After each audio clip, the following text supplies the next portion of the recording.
So Eric, we got Carlos on the line. What do you want to ask him?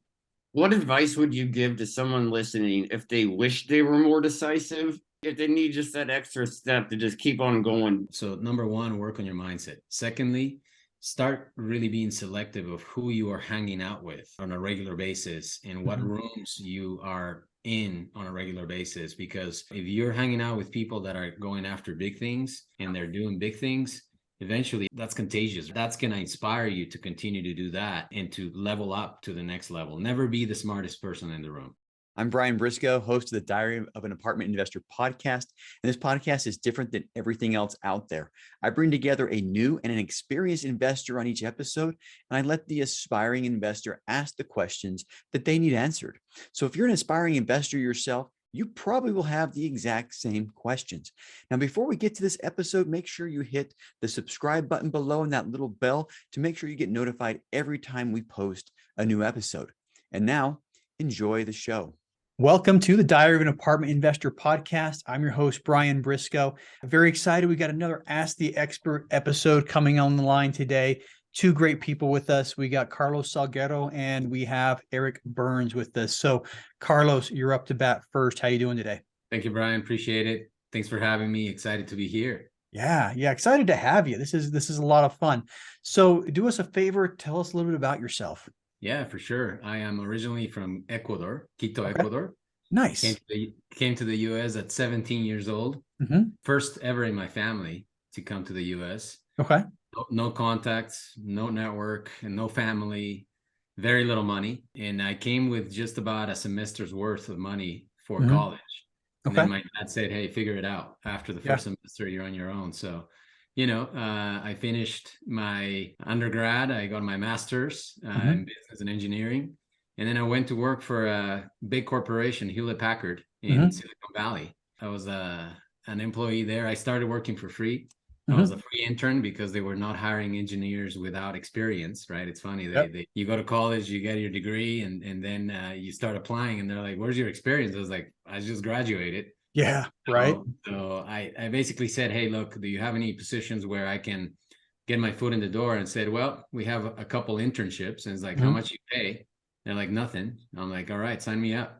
I started working as a free intern. After 6 months, they saw that I was serious and that I was committed. And they hired me as a junior engineer, then senior engineer. And within 5 years that I was there, I became an engineering manager for North America laser printing. So really fast growth and in the corporate world.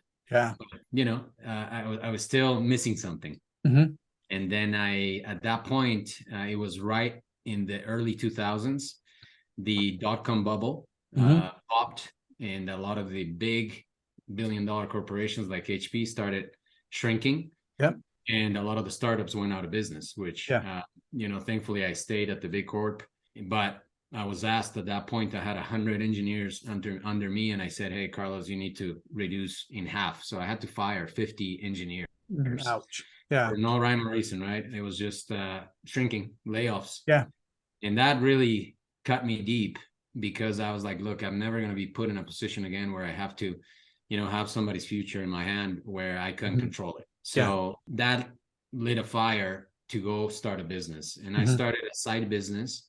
I started selling on eBay, of all things. That's when eBay was getting started. And a lot of folks told me, man, it's just a garage sale thing. It's not going to last. The internet is a fad and e-commerce is a fad. And I was like, you know what? I think I can do something here. And I was making a little bit of money. So I moonlighted on that. And I, worked full time at HP, and I worked full time at my business. And within 6 months, I was replacing my income from Hewlett Packard, and I said goodbye to them. Yeah. And, that led for me to build this e-commerce company that later on I added logistics and fulfillment.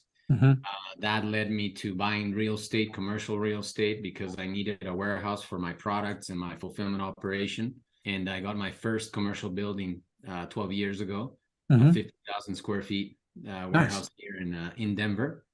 And, I was scared, man. I was so scared. My first big deal, I didn't know how to buy real estate, how to underwrite it. I didn't know anything, but it was more a business need. Yeah. So I did it anyways. And I'm glad I did. That building now, I still own it, has appreciated 9 times what I paid for it. Nice. 12 years ago. So you're saying you did that for your own business. You had this business, you had the fulfillment, and you needed the space. And so you decided to buy the building instead of leasing. Yeah, I was Yeah. renting. I was renting Yeah. warehouses all the way through that, right? Yeah. And I became at some point I became aware Mhm. that wow, I'm paying rent. Yeah. And I'm paying every other expense as well, because they were triple net commercial leasing. So I was paying rent, real estate taxes, insurance, common area, and I was like, might as well own. Yeah. Right. Might as well. So that pushed me to go buy it. And, I got an SBA loan for it. I had a small down payment, 10% down payment, which was big for what I wanted to do. And, but you know what, it got my foot in the door. And by then I had become a hobby residential real estate investor, right? We kind of did the thing of, we upgraded a home and we never sold our last one. We turned it into a rental. Eventually we turned those into Airbnbs. Yep. So did that thing for a while, but never really focused on real estate until a couple of years ago when, I started along the way a supplement business on the internet. And man, this supplement business grew to 8 figures in 18 months. So I started a nutritional supplement. We really kicked it out of the park. We had perfect timing, perfect products. And it was right during COVID when we hit critical speed. Because during COVID, everybody went to online shopping. Yeah. Right? They couldn't go to the stores. So online shopping exploded and our business just took off. And we kind of did the right thing, which is we sold at the highest point in that swing. And that created some liquidity for me. So at that point, I was like, man, I have some money. Yeah. What do you do with it? Because I realized and I told myself, wow, Brian, I've learned how to make the money. I've learned how to save some money, but I have not learned how to multiply my money once I have it. So until then, I was like, oh, you know what? Now I have a bigger problem. I have all this money sitting in my bank account, doing nothing, actually losing value. Terrible problem to have, by the way. Yeah. Yeah. And the second problem, my tax liability. I was like, man, I need to learn how to do something to offset my taxes. Yeah. So that led me to a quest of really learning real estate and finding which is the best asset class that I could pursue. And my gut feeling was apartments, right? I started shopping for apartments. I started looking at OMs. I started talking to brokers, but I just didn't know how to underwrite, how to analyze, how to put an LOI in. And then I started going to some seminars, some conferences, and I went to a conference where they were talking about 100-unit deals and 200-unit deals and stopped buying 4-unit deals. And I was like, you know what? That's what I'm going to do. So I came back inspired and I found my first apartment complex, which is a mixed property. Put it under contract, $20 million deal. And I ended up closing it. So I was like, oh, wow, that wasn't that hard. Yeah. And that's really what started my journey of apartment investing. And, the last 15 months or so, we've accumulated 1,200 units. Nice.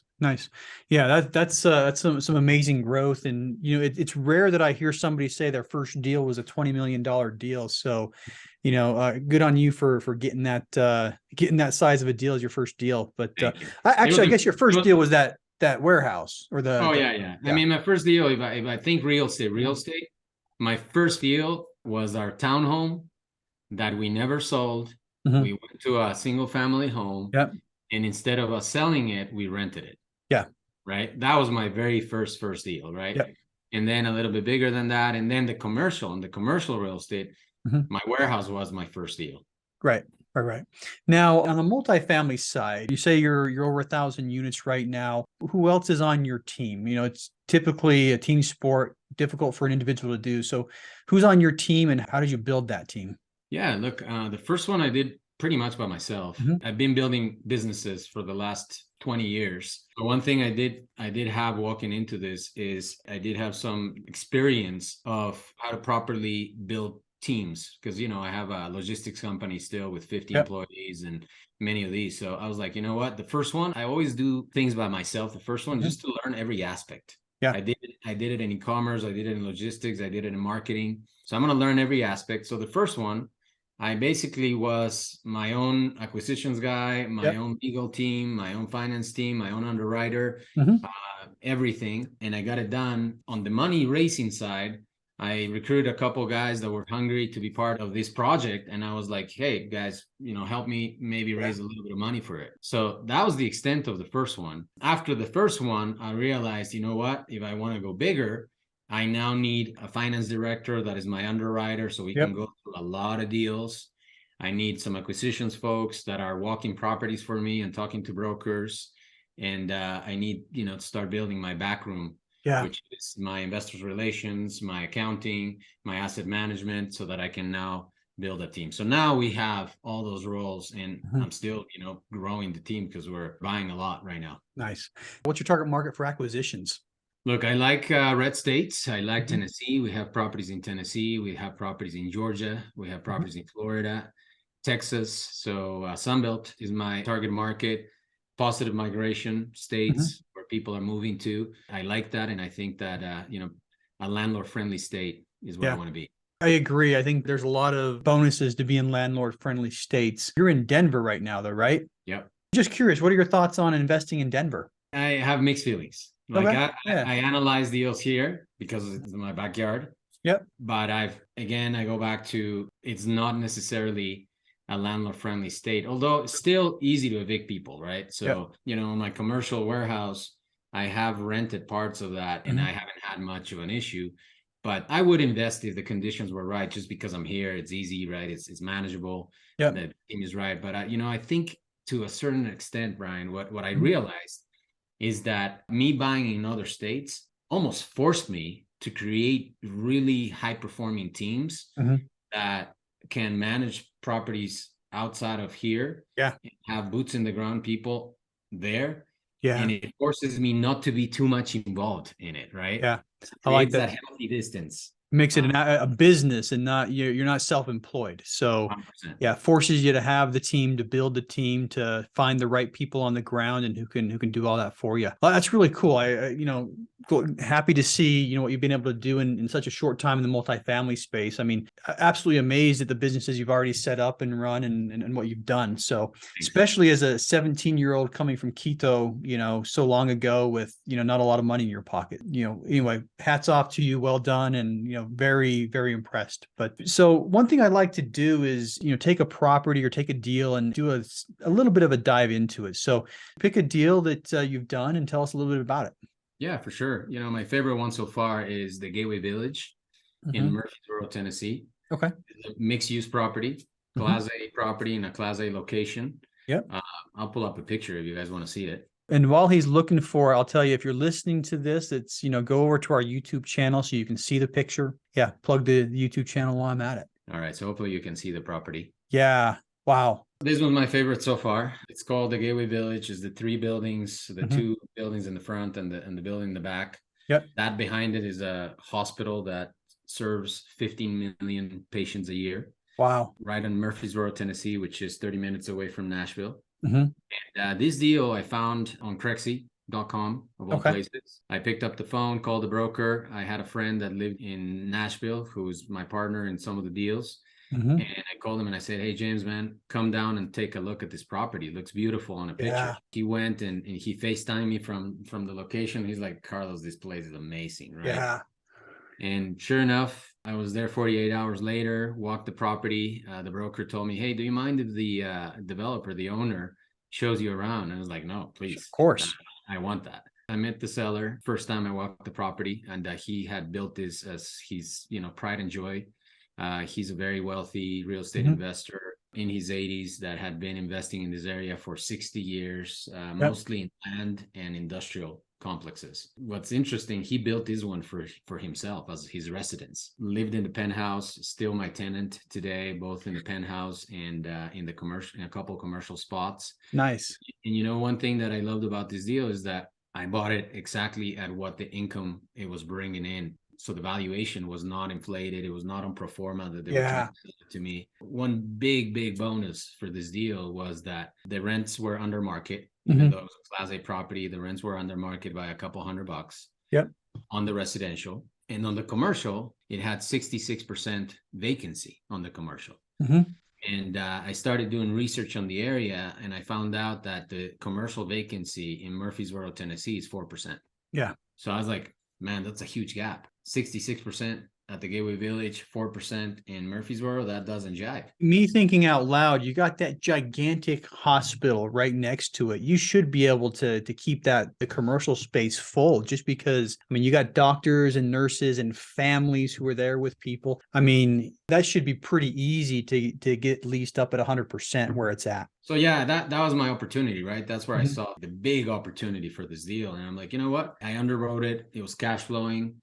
I put a loan on it, still cash flowed about 5% cash on cash year one Mhm. after I underwrote it, and then we'll grow as we grow on the residential rent and on the commercial. And sure enough, got it closed. Took me 5 months. It was not an easy transaction because I closed on this in March of this last year. Mhm. And right around when we're about to close is when the market started Yeah. spinning up in interest rates, right? Debt market started doing crazy things at that time. Yeah. So the lenders, our lender was a little nervous. Yeah. They took away $1 million of my proceeds 2 weeks before close. So I had to scramble and find $1 million. And then also they raised our interest rate by about 50 basis points. But you know what happened, which was super cool, which in hindsight, it was great. Mhm. We had a variable rate going in. Mhm. Instead, they said, hey, we're going to fix your rate. We're gonna increase it. Oh 50 yeah, basis, totally. but we're going to fix it. And I'm like, okay, great.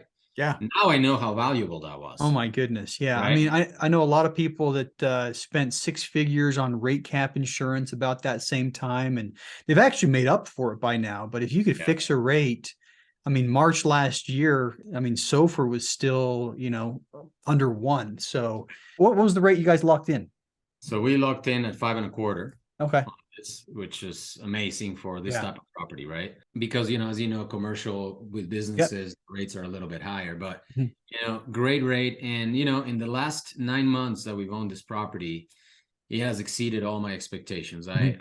I put a person on my team that is on site every single day so that we can give proper customer service to our tenants and show units at a moment's notice. And we've been able to raise rents by about $450 Okay. on the residential instead of the 200. So, blew up the projections there. Other incomes as well. I was projecting $50 for pet rent. I raised it to $75 and didn't have anybody bat an eye. Again, the tenants here are doctors, nurses, Absolutely. high income professionals. Yeah. And the commercial, which is where really I saw the big opportunity. I've signed a lease with a med spa for 15 years. Right. That's a nice lease. Yeah. Yeah. Like with 5% escalations year over year for 15 years. Oh, wow. That's That's a good number. Yeah. A nail salon that, spent a lot of money in the build out. It looks Yeah. beautiful. And, she's in for 5 years with 2 5-year extensions, triple net leases, both. Yeah. And then third one to an F45 fitness franchise as well that, Okay. signed a 10-year lease at, $29 a square foot, triple net. Done, been to F45 before. That's a good little program. Yeah. And So, he's established, yeah. he has 3 other locations in Nashville. So, Mhm. it's a good franchisee that knows how to run the business. Good. Now, if you're not watching this on YouTube, you can check it out. The pictures are there, but you got 2 commercial buildings up front. They're beautiful. And first thing I notice is the roofs are completely white, which means, recently redone or maybe the building's brand new. Right behind it, you have the apartment building. So definitely mixed use property. And then right behind it, I mean, literally across the street, you have the hospital. So, perfect place to live for, a hospital employee. And then the retail area, perfect place for somebody from the hospital to, walk across the street, get out of the hospital, grab a bite to eat, and be done. So one of the things I noticed, Brian, too, is Morgan Stanley, big tenant. Yep. Plastic surgeon. There's an OBGYN clinic in the main building in the back in the first floor. There's a sports ortho urgent care. Yeah. And there's a physical therapy clinic as well as tenants. So the tenancy was incredible as it is. It just needed a lot of marketing and attention, which I feel this year we've calculated the upside already. So I bought this for 20 mil. It's worth 29 right now. And I have another 11 or 12 million dollars of value that I can add this year if I lease the rest of the commercial. Nice. Well, hey, a great deal. I'm gonna hit the stop sharing button so we can get you guys back on the screen. But that's absolutely amazing. So real quick, one question I like to ask everybody, and that's what's next for you? Yeah, look, we are buying a lot of property. So after that one, it was another one, another great deal. And right now I have another property under contract that's very similar to this, looks almost the same, Nice. but it is about triple the size. It's 138 units with 21,000 square feet of commercial at the bottom. So another Nice. mixed use deal in Lakeland, Tennessee, which is 3 hours away from this one. Nice. Yes. Well, hey, good luck on that one. I mean, if it's even close to what you've done with this one, it sounds like it, hopefully it's a home run as well. But once again, if you're listening and you're not on YouTube, check this out on YouTube. There, it's really kind of telling. I think you have a better idea of what the project is, looking at it while he's explaining. But anyway, that said, we're gonna switch gears and introduce Eric. And just so everybody knows, Eric had jaw surgery a little bit ago. His jaw's wired shut right now, but we had an intro call a couple hours ago just to make sure it was gonna work out. But that's gonna explain a little bit. But anyway, Eric, welcome. Thanks, Brian. Carlos, nice to meet you. Yeah, so my name's Eric Burns. From Cincinnati, Ohio, born and raised. Graduated from Miami University in 2004 with a finance degree. And then from there, I started actually working for the Cincinnati Fire Department, where I became a fire lieutenant. And that is my W-2 job. So kind of my background and how I got into real estate was with a single family student housing. Yep. The easiest deal on the planet. It was so terrifying at the time, but I bought this thing with a hand typed letter off market, and then they give me the keys, and I go, "Oh my gosh, I'm a landlord now. What?" And What now? And then when I sold it, I thought, "Oh my gosh, why aren't they all that easy?" Yeah. But that was how I dipped my feet in the water, and from there I started renovating duplexes, and just kind of the old system where I would buy one that needed work. Yeah. Fix it up on a construction loan, refinance it, clear my debt, and do it over. Yeah. And the very first one I did was actually all sweat equity. So I learned a ton. How to estimate work, how long it takes, really got into how buildings are put together and learned how to do tile. And then I figured out it's worth paying the pros. So that was my biggest lesson. Pay the pros. They do a much better job and they do it faster. Yeah, absolutely. Absolutely. That's something that I'm trying to do more and more of is, figure out what I'm good at and, find people who can jump in and, do everything else for me, but pay the pros to do what they do. That's awesome. So Eric, one question for you. And I just realized I missed this with Carlos. So, Carlos will have to come back and, I'll ask you the same question next, Carlos, but Eric, what's looking at your motivation? What's your big burning why? Yeah. So I actually decided 2 years ago, February 2021, I joined a mastermind to transition into multifamily. And it was surrounding that big why. Yeah. And I read a book about financial freedom, and I thought, you know what? I want to get out and experience life. Yeah. I don't want to be limited in what I can experience, what I can give back by my bank account. So, I see a lot of potential in building wealth through multifamily syndications, and to be able to go and say, you know what, I want to go fly fish in Patagonia. That's my bucket list trip. Yeah. I want to do that. I don't want to have to sit there and say, well, maybe if I save up for 8 years, I want to be able to do that trip. And when somebody comes to you and then, and you can help them and give back, it's like, that's a very powerful, rewarding position to be in. Absolutely.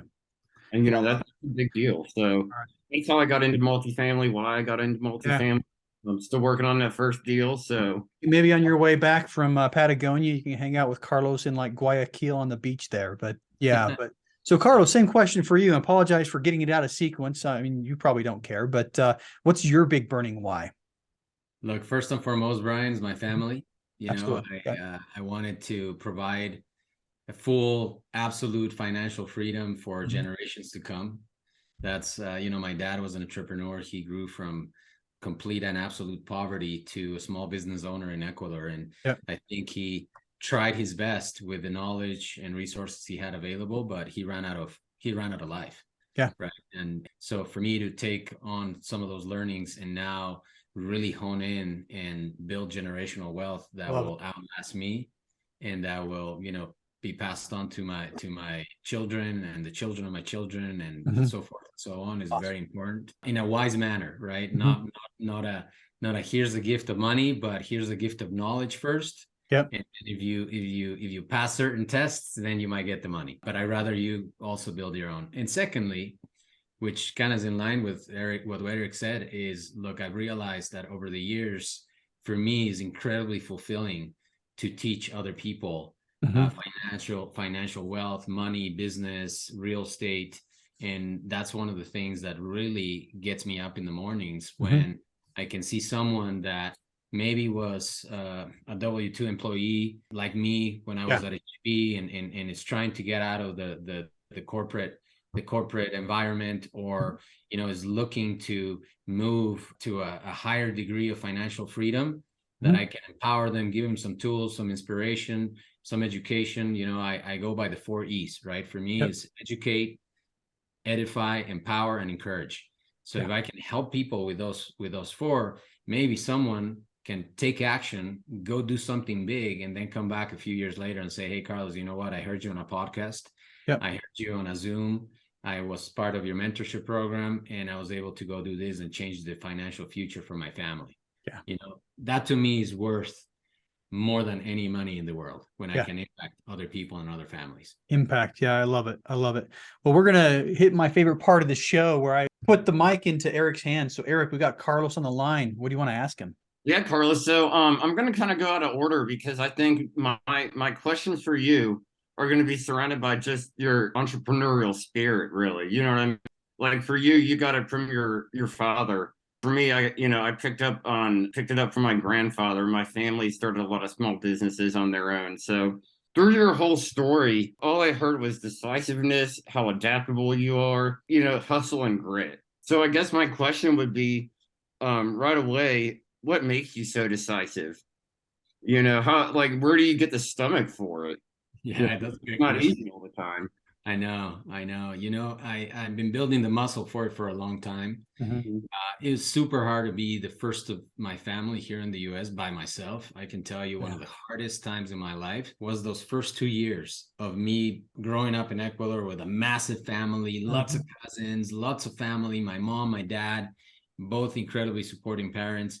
And now I'm deployed in a brand new country, new culture. English is my second language. I have to work full time, go to school full time. So that just started building some bit of a callus, right? And some muscle to just not give up and to just be pushing forward every day.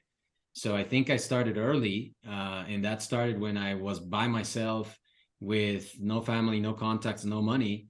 And over time, one of the big things that I am thankful to, and a lot of people maybe don't even know about my story, but I became part of several network marketing business ever since I was a teenager.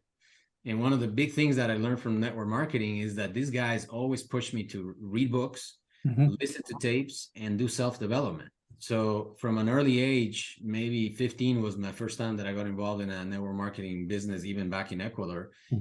I always had a book in my hand. I always was listening to a tape, and that was my school outside of school. So, every single book that you can think of self-development, at some point I was listening to it or reading it.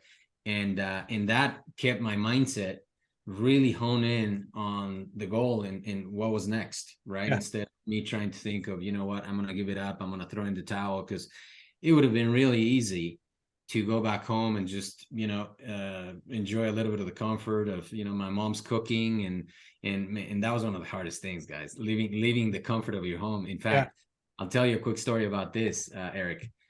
When I graduated college and I got my master's degree, I fully thought that my next step was going to go back and run my dad's business, which was a small printing company in Ecuador.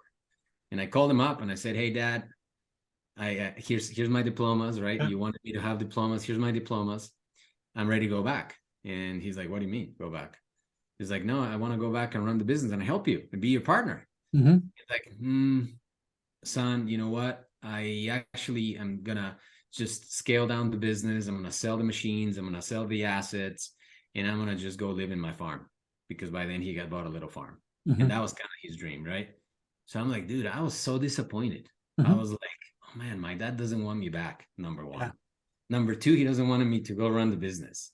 Mhm. But I think that he turned me down because in his wisdom, one of his dreams all his life was to come and live here in the States. Like that was his dream. So growing up, he brainwashed us. The US is the best country in the world. The US, the American dream, freedom, opportunity, right? We heard it all along. In fact, he put us in an American school in Ecuador. And you know, every Monday we would sing the national anthem of Ecuador and the United States. So we became like United States citizens before we ever came to this country, basically, right? And when he turned me down, Eric, I was like, well, I guess I'm gonna have to make a life here. And at that point, I knew the US was where I was gonna build everything. And sure enough, man, I'm so thankful to this beautiful country because everything my dad said, I get the chills just saying it, guys. You know, I found my wife here, my kids were born here, my businesses were born here. Every single opportunity has been available to me here, and it was everything my dad said growing up, and then some. Yeah, I think the reality, you realize this, I'm sure you realize this now, the reality, he wasn't rejecting you. He wanted something better for you, you know, 100%. and my dad would have done the same thing. My dad would have been, he told me, you know, many years ago, my dad worked for the post office. And at one point I told my dad I wanted to be just like him, you know, and I dressed up and was delivering mail, and he was just like, no, I don't want you to do that. And at first it was the same thing with me. It's like, my dad's rejecting me. I want to be just like him. But he explained, like, I want you to be much better than I am. I want you to have a better job, a better life, and a better everything else. So I think I'm betting your dad was, you know, same thing. 100%. Yeah, we had conversations after that, and he's like, yeah, I just saw you guys had a future, a big future in the US, because he did the same to my brother. So yeah, that was exactly his plan, right? Yeah. All right. Thanks for explaining that. I appreciate that. Sure. Eric, back to you, man. So that's so cool, Carlos. Yeah. So, you know, back to kind of that entrepreneur conversation, which mostly people are like that. If they're listening to a podcast like this, they're ready to probably push themselves into starting their own business, which is all a real estate multifamily syndication is, you know, a form of that. What advice would you give to someone listening if they wish they were more decisive, if they need just that extra step to just keep on going? Because you start a business, you're out on a limb. You know what I mean? I do these renovations, I'm out on a limb, and it's not always comfortable. And there are times where I'm just like, you know what? I need to fire sale this thing and be done with it. And I'm like, well, maybe I'll do it tomorrow. And then tomorrow comes, I'm like, well, maybe I'll do it next week. And I just hang on sometimes and don't give up. For someone listening that needs to just step out on that limb to get just a little bit, you know what I mean? What advice or encouragement would you give them? Yeah, for sure. So number one, be very aware of continuing to work on your mindset. Never stop learning, never stop studying and trying to chip away at old ideas or maybe stuff you've learned growing up or maybe mindsets that are holding you back. Like, I think all of us can become self-aware at some point where we find a mindset that is holding us back or a limiting belief. So number one, work on your mindset. Secondly, start really being selective of who you are hanging out with on a regular basis and what rooms you are in on a regular basis. Because if you're hanging out with people that are going after big things and they're doing big things, eventually that's contagious. That's going to inspire you to continue to do that and to level up to the next level. Never be the smartest person in the room. Yeah. Right? Never be the guy that knows it all, that thinks that, you know, he's the wiser person. You gotta seek rooms that are higher level.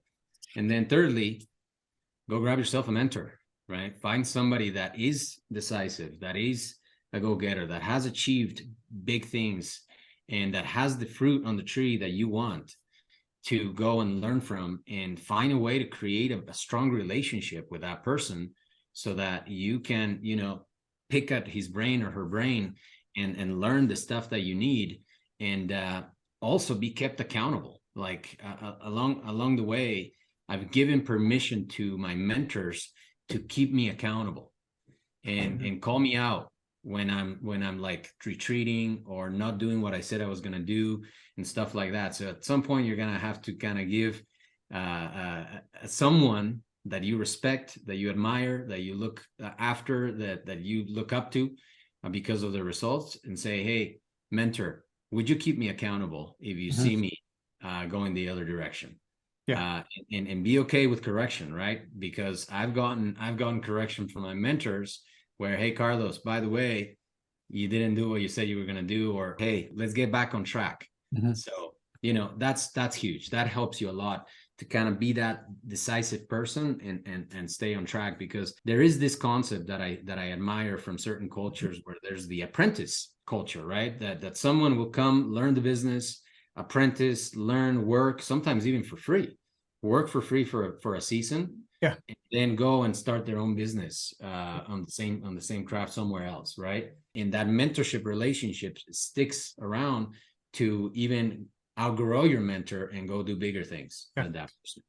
And something you mentioned about that, going back to your own life. I mean, you worked for Hewlett Packard for free for 6 months. I think there's a lot of parallels and a lot of lessons to be learned in this industry as well.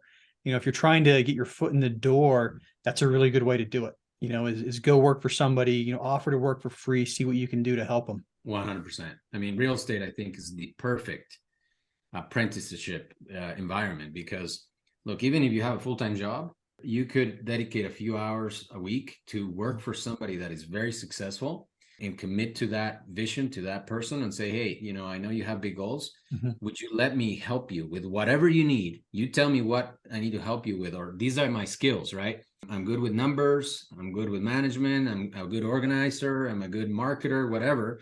Here's my skill set. How can I give you my skill set? Please teach me the real estate.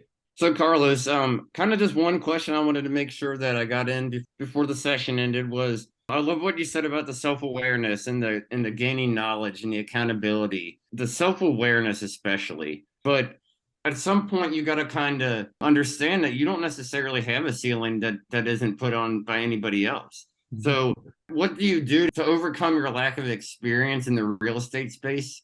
What do you do to talk to brokers and things like that? How do you approach that to get that first deal?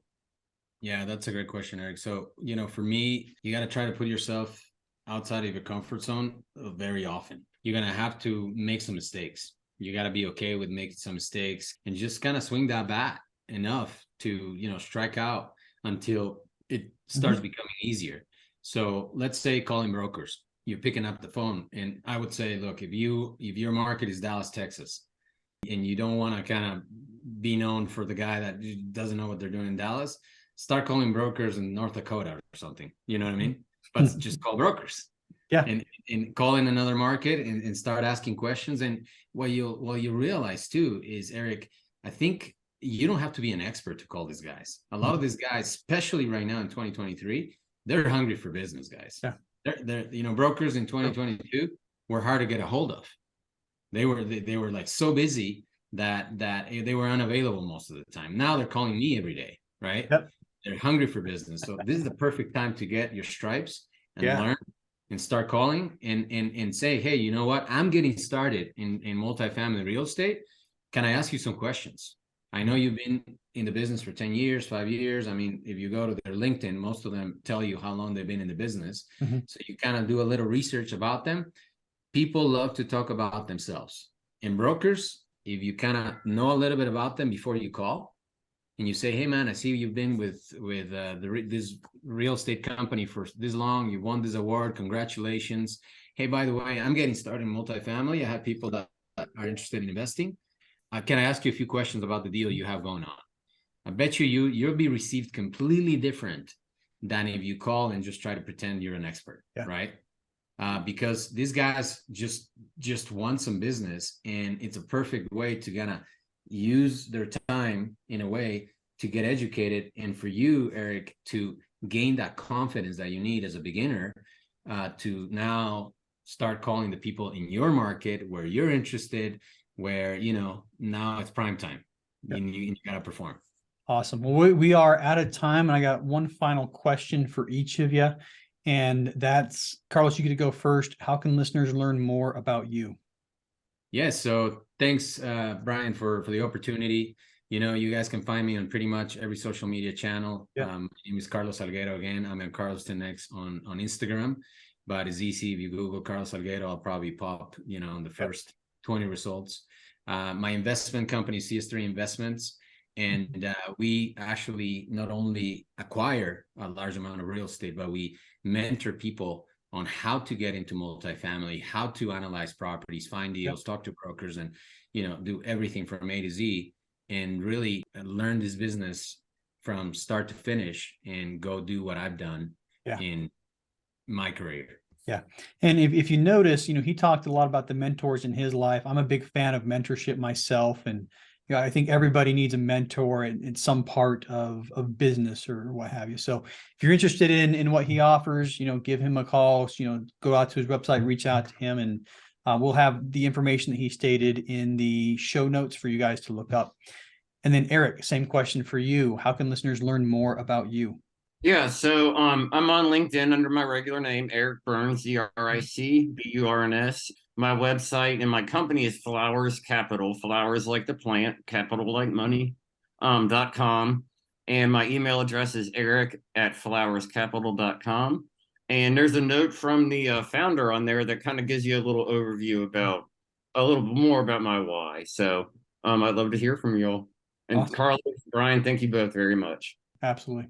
I was just going to say the same thing. Thank you to you two for coming on the show today, and appreciate your time and for sharing your stories. Hey, if you like that episode, make sure to subscribe. But more importantly, if you haven't joined our multifamily educational community yet, which we call the Tribe of Titans, you are missing out. Get 30 days free by clicking the link in the description to this episode, or go to thetribeoftitans.info, and we'll see you there.